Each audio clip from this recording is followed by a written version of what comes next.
ఆత్మలు అప్పగించుకోవాలా? యేసుక్రీస్తులో అప్పగించుకున్నాడా? తండ్రి నీ చేతికి నా ఆత్మను అప్పగించుకొనుచున్నాను అన్నాడు. మరి స్టెఫెను గారు అప్పగించారా?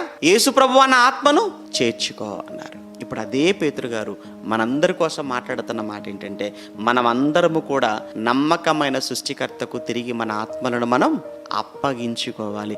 ఒకవేళ నీ ఆత్మ ఆయనకు అప్పగించకపోతే నీ ఆత్మ పాతాళ వశం అయిపోతుంది. పాతాళ వశం అయిపోతే ఆ ధనవంతుడు పడుతున్న బాధ ఏంటి, ఆ వేదన ఏంటి, ఆ యాతన ఏంటి? మీరు పాతాళం అనగానే, నరకం అనగానే చాలా తేలిగ్గా మీరు తీసుకుంటున్నారేమో, చాలా తేలిగ్గా మాట్లాడుకుంటున్నారేమో. నిజంగా నరకం చాలా భయంకరం. ఎంత భయంకరం అంటారా?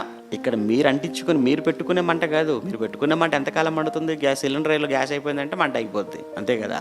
కానీ దేవుడు నీ కోసం పెట్టిన మంట ఒకటి ఉంది, నిన్ను మండించడానికి పెట్టిన మంట ఒకటి ఉంది, నిత్యము నిన్ను కాల్చడానికి పెట్టిన మంట ఒకటి ఉంది పాతాళంలో.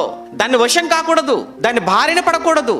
స్టెఫెను తనకు అప్పగించిన పని తను ఎలా పూర్తి చేశాడో, భక్తులందరూ కూడా దేవుడు వారికి అప్పగించినటువంటి కార్యక్రమాలను వారి తరములో ఎలా అయితే వాటిని జరిగించేసి ఎలా వాళ్ళందరూ వెళ్ళారో, నువ్వు నేను మనం అందరము కూడా ఈ తరములో దేవుడు మనకు అప్పగించిన పనులు కార్యక్రమాలు ఏవైతే ఉన్నావో వాటన్నిటినీ కూడా నమ్మకముగా జరిగించుతూ మన ఆత్మలను తిరిగి ఆయనకు అప్పగించుకుంటేనే తప్ప ఆ భయంకరమైన పాతాల గుండాన్ని మనం తప్పించుకోలేము.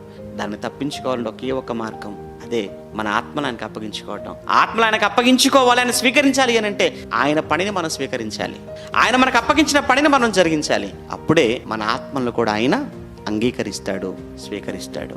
అదే యేసు ప్రభువుల వారు పలికిన ఆ మాటలో ఉన్న పరమార్థం.